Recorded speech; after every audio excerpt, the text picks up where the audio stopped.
ունենք կալցիումի գլյուկոնատի հավեր և 4 սպիրտ։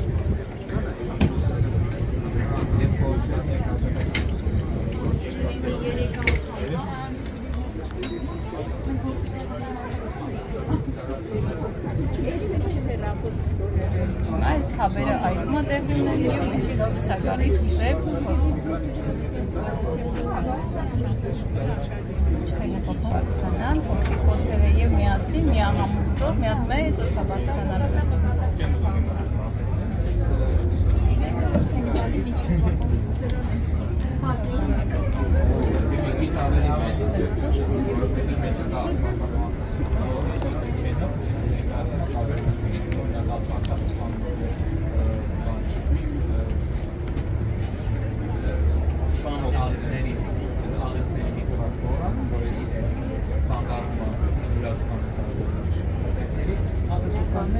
Կալցիումի գլյուկոնատը, ուրեմն երբ որ այրում ենք տեղի ունենում, կալցիումի գլյուկոնատը քայքայվում է, առաջանում են օրգանական տարբեր նյութեր և CO2 գազ ու ջրի գոլորշիներ։ Ջրի գոլորշիներում CO2 գազը ստիպում է, որ այդ ածվի մնացորդները օրգանական մասը սենց բարձրանան վերև, տարածական սպունգի նման են իրանք դառնում։ Եվ օձերը բարձրանում են վերև։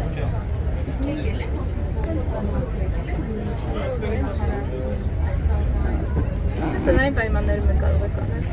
Ապտիկայից գնում եք կալցիումի գլյուկոնատի հավեր և տնտեսական խանութներից սուխոյ սպիրտ և լուծկի։ Տան անում եք։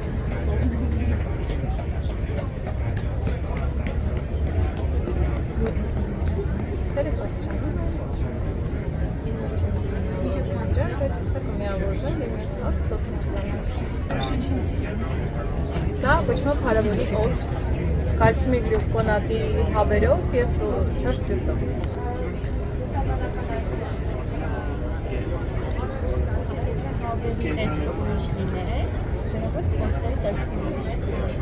Եթե հավը օրինակ փշուր սարքես, մանրացնես, ամեն բյուրեղիկից ինքը մի հատ օձ է դուրս գալի։ Նմանատիպ փորձ ստացվում է, եթե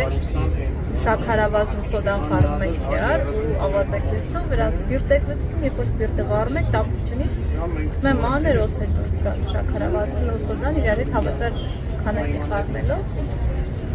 Այլ հիմնականում նույն պրոցեսն է տեղի ունենում։